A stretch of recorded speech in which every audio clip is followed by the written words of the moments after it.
Ngasi ingin gini ni pan benung majing Julai tang tarit English singani kun gamari Jai Hind Brahma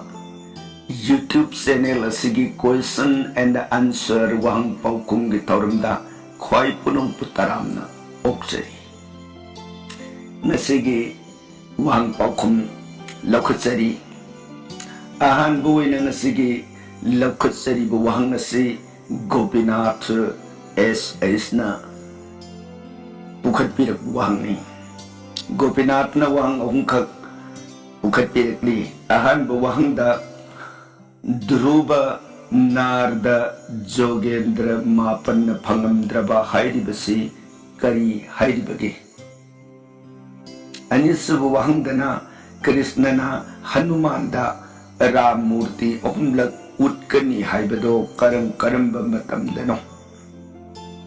Baijayanti thana sila pantha hairibasina karibuno haidana wang ahumse Gopinath S.S. na pukhat pirakbani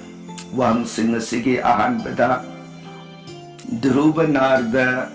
Jogendra Mapan na Pangamdraba haibadi Dhruva Narda Pralhadan Simba Jogendra Mapan na Pangamdaba haiba Nunggi artha wahan thogasi yamna sawi sampat na tabjage Dhruva Narda Pralhadan Simba Moy humsi na taba Pralhadan Simba Jogi Mapan singa dudi Kabi Habir Antariksha Prabuddha Pipalayan Abir Hotra Drumila Samasa Kara Bhajan haiba Jogi Mapala Sibuni Kudam moina Asinat Singbana Pangbangam Daba haibadi Sri Bhawan ge Sorun Thamban Sorun Phang haibasidi Amuhan Popa Leruido Siba Leruido Ibungogi Angsada Tin Higado Adubuni Akoina Sorun Phang Bain hainadibasi Makoy loin phangibasida Sorondu subnagi phangba khakta dorson phangba khakta oiba adubuni kenner ibasi haibadi Dhruvasi mana Bhawan mana ningji yam kana sei manga da ngairingi matamda di mana ningbasida sei manga da dum Krishna Soron si phangba nata dorsolo da phangba Dorshonji Pangu Kanta Nang Kari Pami and Hankansa Drubasana Wa I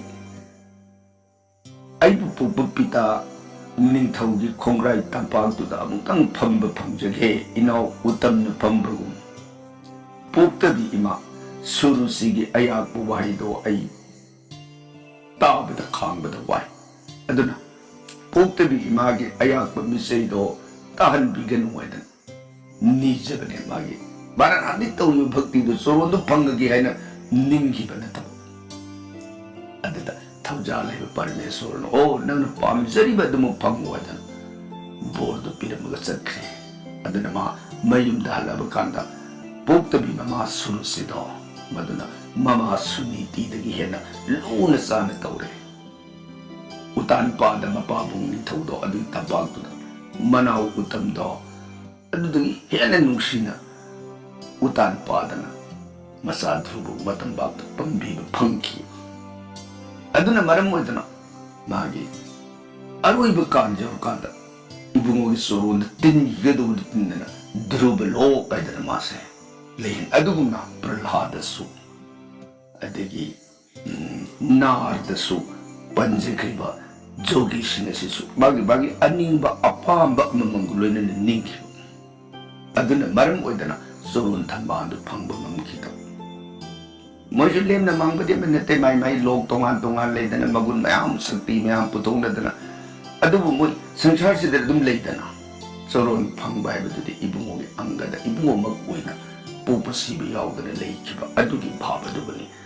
di Dhruva Narda Pralhada Jogendra Mapan phangba ngamdra ibungo magi Soron Thamban Laining do Kena Kibanani Haijabatai Aduga Anisubu Hangdana Krishnana Hanumanda Ram मूर्ति ओमलक उत्कनी हाइबदो करम करम मतमदनो न ताकपीरइबसना वाफम सिद्धि त्रेतागी मनुंग नत्रे कृष्ण पनबीरइबसना मरम ओइदना द्वापुर जुकी लीलादा महाभारत के मनुंग यावरगदोबनी अदबु थंबीरगलबनी महाभारत हनुमान की राम मूर्ति की लीलादु उजब फंगत्रब कांदु अहान बोइना हनुमान की मफमदा राम न पीखिबसे नब बज्र मिलन नायदन खुलाई मापन तिनबा हायदन दंदी मय निंथौ उर्बसिना सगोल ओरग पृथ्वीदा लाक्ब मतमदुदा हनुमान की मफमदा श्री रामचंद्र मूर्ति से अर्जुन की साधुबु ओइना लेरब कृष्ण मूर्ति थादोगा कनाम उहंदना हनुमान मागी मफमदा राम मूर्ति से पीब बसन आन बनी अनिसुगदना हनुमान का अर्जुन के थोंग थानब हक्तक्ता अदिदमु राम मूर्ति पीरनी अरुइब हुमलक सुबदना महाभारत की लानबुम भीष्म पर्व की लालंतुदा राम मूर्ति से पीब मसिबुनी हुमलक पीब हाइबसना अदुगा बैजयंती थाना सिला पंथा हाइबसना नोंग खराई थक हाइबदी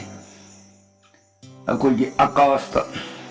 लाइसिंगी सर्गदगी येंधरई हैबदुदा सर्गदुदगी खरसु कुंथरअगा पृथ्वीदा सानरिबसे हक्थेंगना उब याबा मसी अंतरिक्ष बितारे पृथ्वी अमदी सर्ग अनिगी मयाइदा लेब अदुगुंबा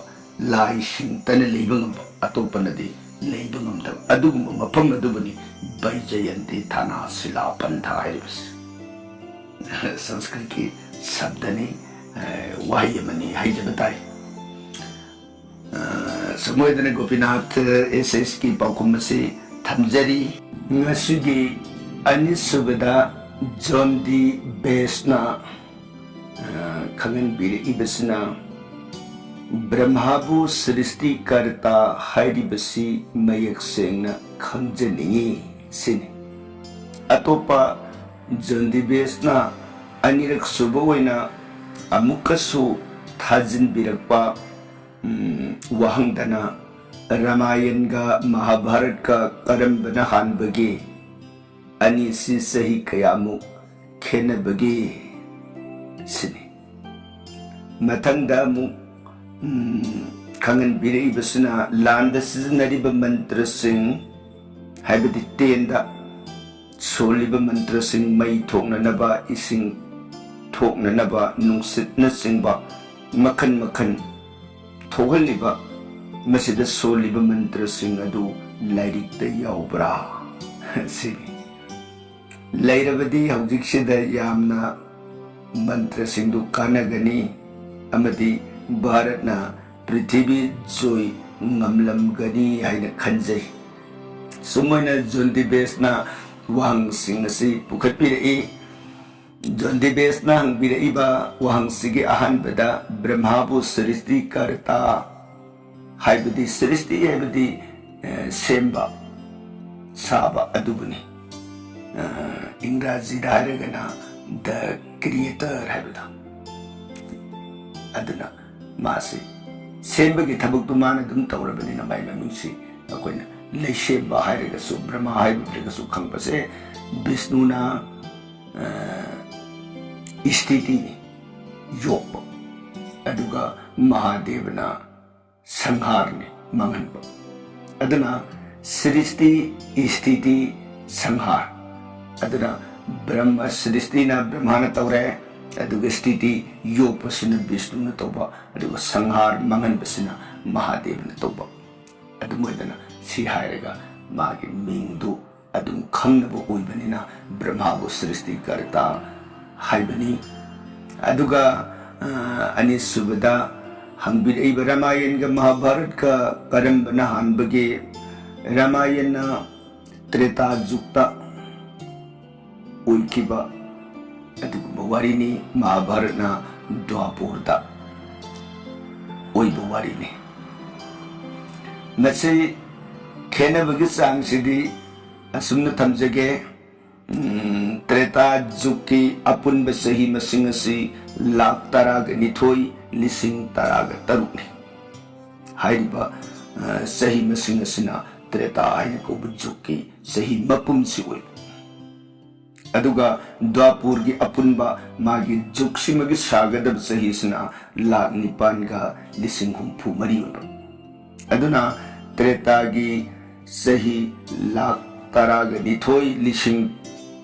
मरफुद्रा तरुकसे मसिगी मंग त्रेता की लीला से लोइखरगा हेकुले बेटे द्वापुर होरपसे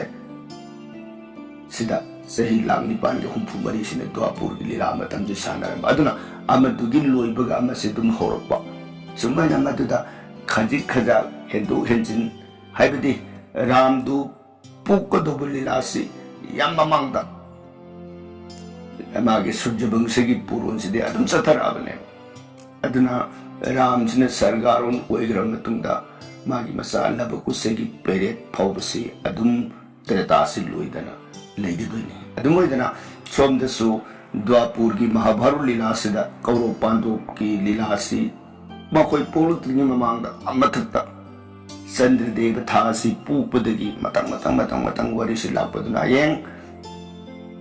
पांडव कौरव सिने लोइरबा मतुंगदा मखोई की जन्मेजोई निथौना पालहोरबा मतुंगदा जन्मेजोई की मखादा पालहोबा निथौ खर फावबसे द्वापुर से चथरगले अरना पेबसी सैतदना मागी अपुनब सही मसिंग असि लाख तरा तरेट लिसिंग कुनगे निपान अदुगा कली सिदना मागी अपुनब सही मसिंग कली ओइगदबसे लाख मरीगा लिसिंग कुंथ्रागा निथोइनी अदुना सुमोइदना जुगसिंग सिना सैत त्रेता द्वापुर कली हरिबसे सुमोइदना जुग मरीसिना पुलप लोरप मपुम सिबु मनंतर अमाइको अदुगुम्बा मनंतर दो मधु थोखिबा त्रेता की अमदी महाभारत की लीला से मनंतर कुनगे निपान सुबदुद थोखिबने हाइबदी ममांग सहित सहित कयारक चखरे अदेगी त्रेता त्रेता कयारक चखरे द्वापुर कयारक चखरे अदेगी कली कयारक चखरे सुमोइदना मरीसना मागी जुग मरीसना लोरक पसे मनंतर अमम हाइना लापसना मनंतर कुनगे निपान सुबा अदुगुम्बा त्रेता दुदा राम अवतार लाग मागी लासानरंबा अदुगा कुनगे निपान सुबा द्वापुर की मतम सिदा महाभारत की लीला से सानरंबनी हैदना मसी सुमोइदना लाइरिकना थंबिरमी अदुगा लांद सिजनरिब मंत्र सिंह से हौजिक लेरदी याम काननी दगा मई थोगन बेसिंग थोगन मन सिंबा मयाम से मंत्र से लेब्रा करी लेतदगी मंत्र लेबदुदा खेनरिबसि करिनो हाइबदा मंत्र से लेरगसु अखोगी होनबदो अभ्यास दो साधना दो अदुगी मका पोली हजबताई से खुदम होइना हायरबदा अखोइदा थांग अमा कुइना सिजनदना लेरुम थांग से इना सिजनगे हाय मतंदा थौना फेंगबा अमदी फेंगबगी थौबगी मतुंगिना आइंगोंदा मदुगी थांग दु सिजनबा हाइबगी थांग सि मयान यानगद्रा मगु मागी थांगी मते हाइबताई थांग मया पादब मनम दुनि यानगद्रा हाइबदुगी यानब मोंग ममांग यानगद्रा मनिंग यानगद्रा हाइबसिगी नियम दुम खंग नैनबा चंगी अदु नत्रगदि आइना मंत्र दुमा होगी लैयना आइना सोलुगा मदु हेता ओहेनब ngमोय आइना मदु यामना कुइना मदुबु प्रैक्टिस तौदना थियोरी दु नैनदना अदुदगी मदुबु ओइरकबा यानबा आइंगोदा अकनबा साधना मयाम चंगी ते औजिक्सिदा कुदम ओइना हारबदा औजिक्सिदा इंजीनियर मोइबा डॉक्टर मोइबा मतमदे मांगोंदे डॉक्टर सिमु ओइननबगी माना सही क्या संग मदुदा तंबा सुमोइना मसागी मंत्र सिमा कोइना माइ पाकनबगी दम तमपु कांदा मासे हेता सोलुगनी यारवे कोइना मतम सांग मदुबु मंत्र दुगी मथौ संगना मदुबु आइगा अमत ओइननब हादन अदुबगी अदना मतमदुदा सही से यम सांग पुनसे में मीसिंगसे हौजिक कलीसेददी मदुगे आई बियास तो तौरिंगेदा मंत्र अमखक्तंगी आइन होनरिंगेदा आई पुनसी नुमिताबना हानकी गदो मरागु पबु कंबु खरना मदुगे मंत्र दुगे सरु खजितंग मंगान खजितंग फंगजबा फंगद्रा अतैदी नंगौदन नुमिताबना हानकी गदो सिगुमसी लेबना मंत्र से हौजिकसिदा लेतबगुमना खनरकबने सुमोइना थमजगे जॉन डिबेस की अरोइब वहंग होइना मागी अतोपा वहंग अमगसु हंगबिरई वहंग दे कर्णगी कबच कुंडलगा अतिकाईगी कबच कुंडलगा करी खेनबगी अदुगा अतिकाईसु सूर्यगी नुमिकी मचा ओइब्रा हाइब वांगसिम पुखत्पिरई जॉन डिबेस वाफम से कर्णगी कबचगा अतिकाईगी कबचगा दी मानै अदुगा नुमिकी मचा ओइबगी वाफम दी अतिकाईद नत्ते अतिकाईदी मथंगदा वांगसिगी पाखुम मानबा थमजरके हाइदा अतोपा मना हंगपो वाहंगी पाखुमदा अतिकाईदी जमराज मृतुपतिगी अंश अवतारनी सुमैना जॉन डिबेस की पाखुम पिजरी अदुगा बसंत मुतुंगी मंगा सुबु ओइना लखुत्सरी बवहंग असना ओजाबु नोंमगी वारी से नुंगाइरकली तंजासिदा मतममगी मेरा नियम वारी सपदा लेकाई की इपू मदा थोखिबा थौदोक अमा निंगसिंगलाई काउ खरब मतममगी वारीनी ओजाबु हरे कृष्णा हैना थंबिरई बसंत मुतुम यामना नुंगाई निंगसिंग बाइबसिसु यामना अफबा कुदबमनी निंगसिंग बसदा फत्तबा वाकिबा थौदोक निंगसिंगगदी हक्चांगदा अवाब पोई अदुगा नुंगाइबा वारी निंगसिंगबना हक्चांगबु तदे हल्ली हाइना सुमुना तमजगे नुआइजै असुमना वारी चैनल असिबु लैरी हाइना निंगसिंगबिदना वाहंग नत्रबसु करिगुंबा खरदंग इबिरकबसिगिदमक बसंत मुतुंबु थागचरी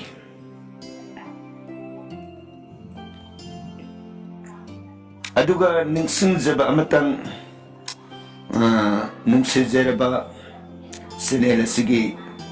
व्यूअर अमदि लिसनर सिंगना वाहंग पुखत्पिरकबा मतमदा अखोइगी क्वेश्चन आंसर की थागचरीबा मफम असिमक्तदा वाहंग पुखत्पिरउ नत्रगना अखोइगी चैनल असिगी मोबाइल नंबर थमजरके मसिदा SMS ओइना थाबिरउ नत्रगदी वाहंग से हंगदी हंगबिरखिबा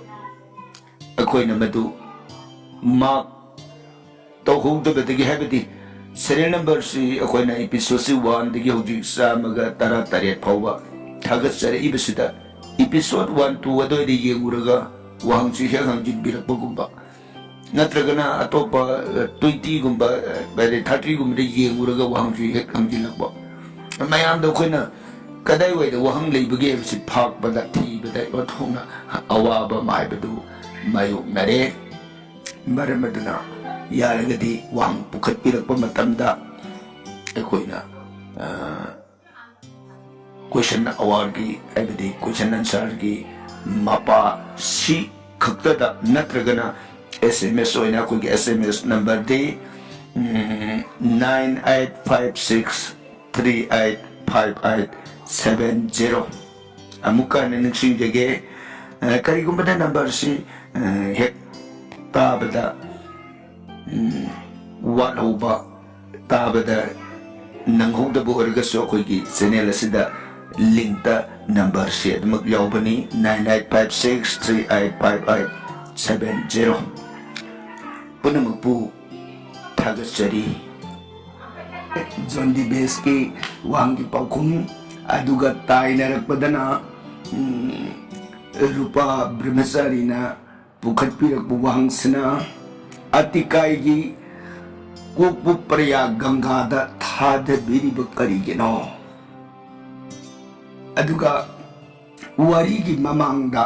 मंगलाचरण तौरिबसी मसी करी हाइरिबनो याम नुंगाई रूपा ब्रह्मचारी पाखुम से अतिकाईगी कोपु प्रयाग गंगादा थादखिबगी मरमदी अतिकाईदु भक्तनी वैष्णवनी रावण की मसा ओरगसु मासे यामन भक्ति लेबा मागी तौथोलप थबक्तुदा रामन पिनबीरदना मागदो प्रयाग थादबीरगदी मागी अफब मंगोल ओइननबा हाइबदी पापी की युमद पुबा पापी की सिंजाक सारुबा पाप लोइनरुबा हक्सांगदो मदुबु सुधोन ओइबिगे सेंगनबिगे हाइबगीदमक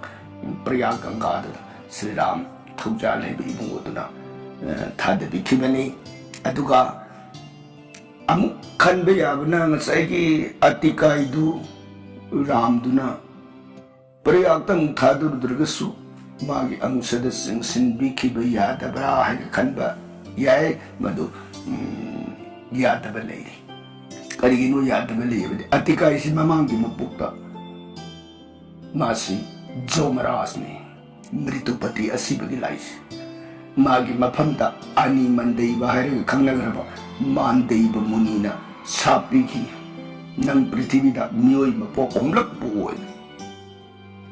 अदुगी सापतुना मरम ओइदना मासे आहान मपोक्ता सुभद्दा आइदना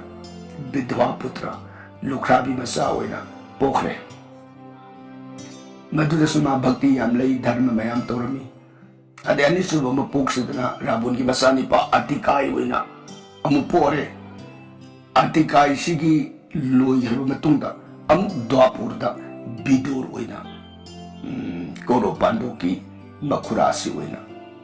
पोगा मपो अहुम लक्षि लोइरु मतुंगदा जोंगे अंशदा तिंगिगदु अदुना राम सिंसिनबिरु बतारगदि मागदो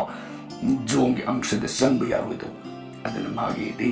सापना मरम ओइदना जोमदुना पृथ्वीदा नरक तारगा लेरंबा मागी मोंग अदु मसादा हंजिनखिबि याननबा मागी पापसेल भक्चांग अदु सेंदोकपिननबा मागी कोक अदु प्रयाग गंगादा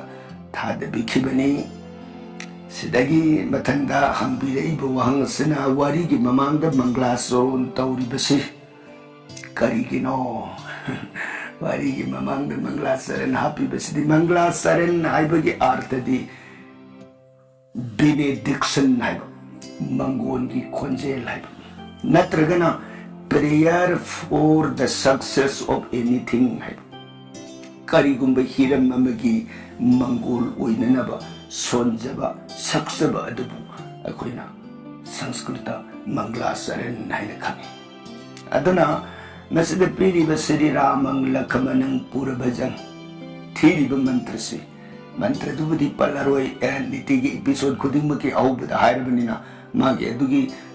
अर्थ से करी है न पीबगे है बदा इंग्राजी दा हान थमजगे Shri Ram the ancestor of Lakshman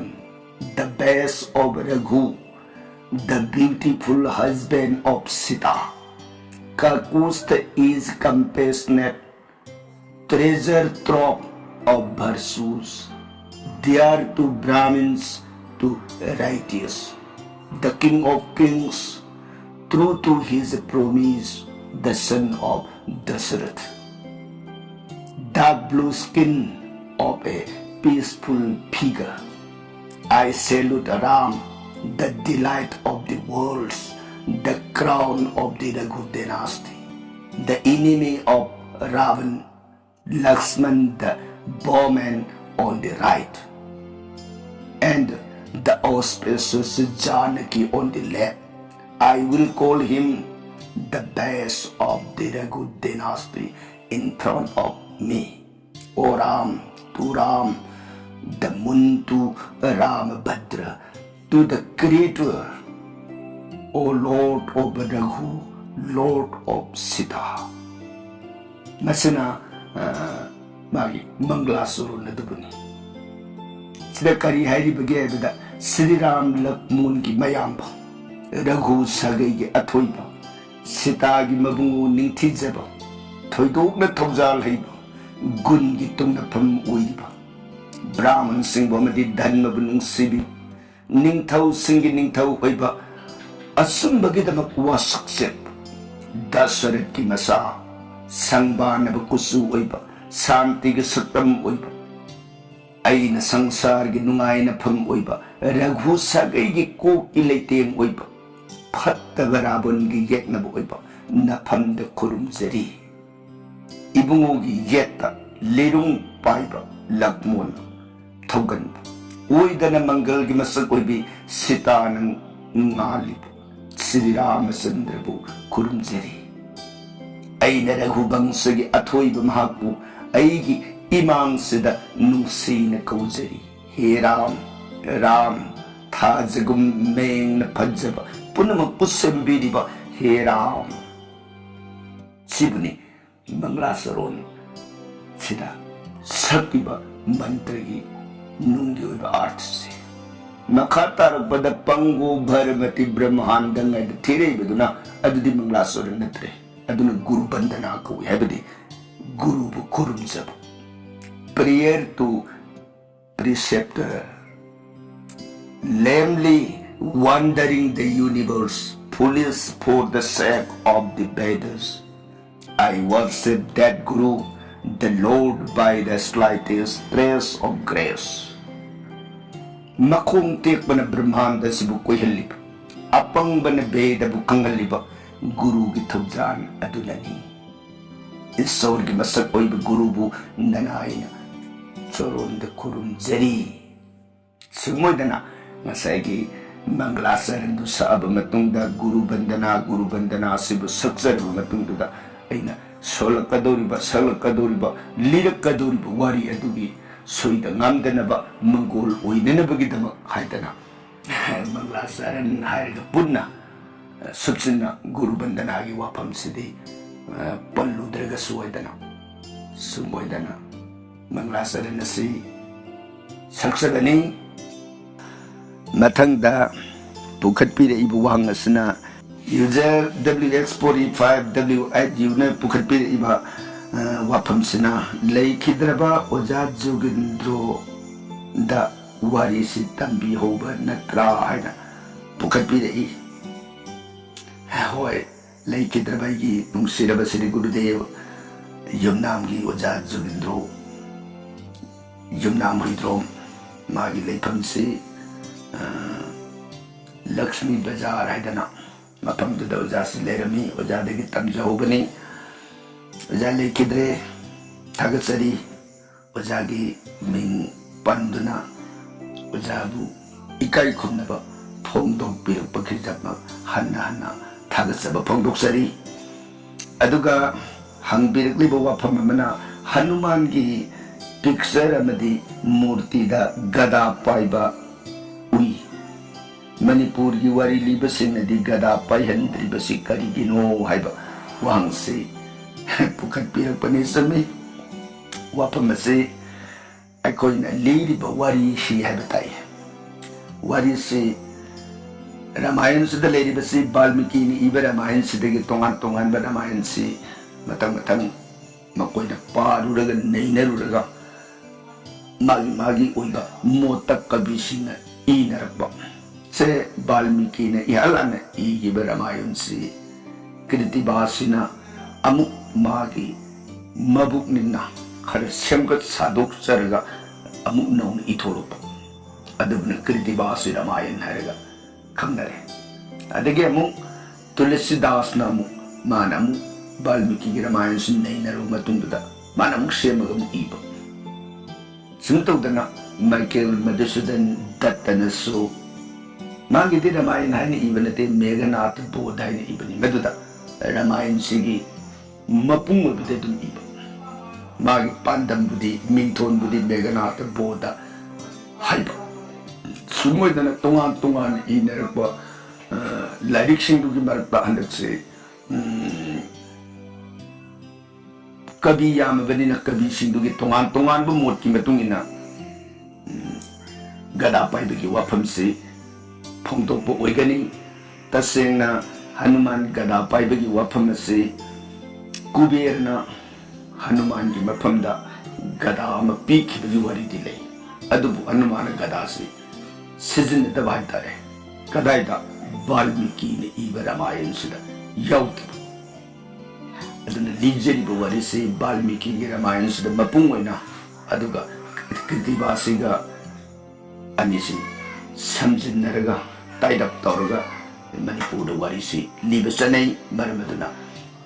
वाफम से तुलसीदास अमदी माइकेल मधुसूदन दत्त ने इब लाइरिक्सिंदा याउरंब याय अदुदा गदागी वाफम से लेबो ओइगनी हाइना थमजगे अदुगा अतोप वाफम अमना रावण की मृत्यु सर तेंदु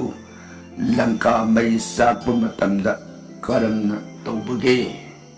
फोंदोंनिंगलिबसे लंका मई साकपदा रावण की तेंदु मई साकप याउगिदब्रा हाइबगी फोंदोंनिंगब माली सुमे लंका मई साकप मतमदा रावण की तेन याउगिदे मतमदुदा रावण मागी युमसी युमसी की मखादा अंडरग्राउंड हाइबतारे थम्मे अदि मनुंगसिदा थम्बो अंडरग्राउंड सुनने मनुंगदमा तोंगाना मनुंगदा कैपिटल अमोन हाइबदि कोनुंग अमगुना मागी टेंसी थमननबगी मा मसासु कोनुंगदा लेबगोना माई थवाइनिना मनुंगदा लेबा मनुंगसिदा मागी युम मनुंगसिगी मखासिदा माई कोनुंग सिगा मानब कोनुंग अम बिसुकर्म सालग मनुंगसिदा मागी टेंसी थम्बो अदुगी लेहलिबा पोसु करिगिनो हाइबकांदा लाई सिंह तानरगा विश्वकर्मन साब मतमदा हे रावण की युमसी मई चाकदौरिबनी अदुना मई की पुंफम चप चाना मागी जात्रासे हुलु अदुना मई चाकदौबने मरम ओइदन माई तेंसी चाखिदननब अंडरग्राउंड मागी तेंसी थंब याननब सेमु हाइबसे लाई सिंह की अपामबदुगा येंगरगा अरे अदुदा रावण हाइबा हाइदब थिदना हनुमान संग याननब रावण युमसिदा मागी युमथक्तदा युतुम मखुन मुक्सौ रावण खंगनदना हनुमान संगनब मखुलमा विश्वकर्मन सेमंबगुना माई तेंसे जुमनुंसिदा ले नंगी थवाइगा मानब पोसिदि मी ओनजादे मखासे सेकेना थमगदौनी सुमोइदना विश्वकर्मना सिल्लगा रावणसु ओ सुमी हेबी बाबंदे अदुदा मई चाकपुल लोइरबनेना मथंगी सारकु मतमदना चारोइदबनेना माई लिक्लाई युंदी हेबि जत्रादुनि मनुंदा हापसि यादन अदुसु विश्वकर्मन हापगा अदु मोइदना मागी तेंसी मई साखिदबनी हाइबु वाफम सिनसु यूजर WX45 WIU दा थमजरी अदुगा अरोइब वहंग ओइना ताकपिरग्लिबसना ममांगदा लिबिखिबा वारी सिंगा YouTube चैनल असिदा लिबिदा इब वारी सिंगा मानदबा यामना यावरे मसी करिगिनो हाइना ताकोय सुमे ममांगदा लिखिबा वारी सिंगा दुदा ओजा सिंगना लियंबा हाइबदी ओजा सिंगी मतौ तमगा लिबदा लिखिबा हदना YouTube ता लाकपा कानसिदना वारी सि खरा मपुंग ओइना यारी मुखै लामदननबा असुंबदुदा लैहौननबा खंदना लाइरिक सिंगसि खरा खरा जाना तंबिरंबदना काहेन नुंगाइननबा काहेन नोंगननबा आइदि वारी की परिंगदुदगी खजि खजि लैथोगा आइदि जाना हाइरमिबदु लाली हाइबा नतबा नुंगाइनबा मसा संदोपिरबा अदुगुमसिंदु खरा यावहंदबा हाइतारे वारी की परिंगदुदा हायन कनागुमना तारका तौरगसु काउंटर तौरगसु मदुगी ए लाइरिकसि लैबनी हाइबदु याननबा खरा दुमोइना लीबदगी मानदबा खरा यावबो ओइगनी हाइना थमजरी थागतसरी तोगान तोगान बा वांगसिंग पुखतपिरक्तना वांग पाउखुंगी याहेन ब्रह्म YouTube चैनल असिबु मपुंग फाहनबदुगिदमक ख्वाइ पुनुं पुथागतसरी मतुंगदसु तोंगान तोंगानबा अनिंग अपांबा वाखल्लोन फोंदोक्पिरऊ मदुगी पाखुम पीननबा होनजगे ख्वाई पुनमकपु थागचरी।